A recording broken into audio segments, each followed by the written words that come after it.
खुद से जीतने वालों को मेरा सलाम। कई आवाज लगाने के बाद भी किसी ने दरवाजा नहीं खोला तो मोहन काका गुस्से से भर गए और फिर कुछ ऐसा हुआ कि बाद में खुद को कोसने लगे। मोहन काका डाक विभाग में कर्मचारी थे। वर्षों से माधवपुर के आसपास के गांव में चिट्ठी बांटने का काम करते। एक दिन उन्हें एक डाक मिली। डाक पर पता और नाम देखकर मोहन काका थोड़े हैरान हुए क्योंकि आज तक उस पते पर कोई डाक नहीं आई थी। मोहन काका डाक बांटने निकले और दोपहर तक सभी डाक लगा दी क्योंकि बाकी सारे घर मोहन काका पहले से जानते थे। लेकिन एक डाक अब भी बची हुई थी जिस पर अनजाने घर का पता लिखा था। मोहन काका लोगों से पूछते हुए डाक पर लिखे पते तक पहुंचे। दरवाजे पर पहुंचकर आवाज लगाई, पोस्टमैन, डाक लाया हूं, दरवाजा खोलो। अंदर से किसी लड़की की आवाज आई, काका वहीं दरवाजे के नीचे से डाक डाल दीजिए। काका ने मनी मन सोचा, अजीब लड़की है, मैं इतनी दूर से डाक लाया हूं और ये लड़की दरवाजे तक नहीं आ सकती। काका ने फिर आवाज लगाई लेकिन लड़की ने दरवाजा नहीं खोला। तो काका चिल्लाते हुए बोलो, बाहर आइए, रजिस्ट्री है, हस्ताक्षर करने पर ही मिलेगी। अंदर से फिर आवाज आई, अभी आती हूं। काका इंतजार करने लगे पर 2 मिनट के बाद भी लड़की नहीं आई तो मोहन काका गुस्से से भर गए। दरवाजे को पीटते हुए कहा, जल्दी करो, यही काम नहीं है, मुझे घर भी जाना है। काफी देर बाद दरवाजा खुला। सामने का दृश्य देखकर काका चौंक गए। सामने 17-18 साल की लड़की थी लेकिन लड़की के दोनों पैर नहीं थे। वो बड़ी मुश्किल से खिसकते हुए दरवाजे तक आई थी।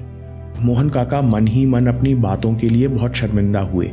इसी बीच लड़की बोली, माफ करना, मैंने आने में देर कर दी, बताइए हस्ताक्षर कहाँ करना है।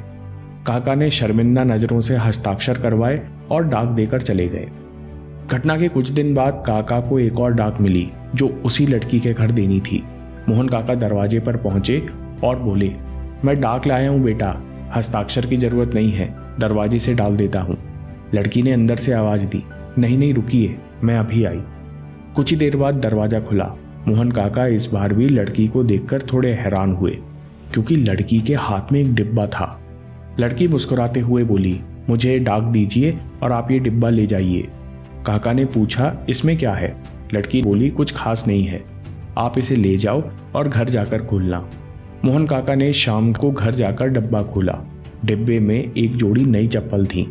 दरअसल मोहन काका की चप्पलें पिछले कुछ महीनों से टूट रही थीं जिस पर किसी ने ध्यान नहीं दिया। लेकिन लड़की ने चप्पल देकर काका को सोचने पर मजबूर कर दिया।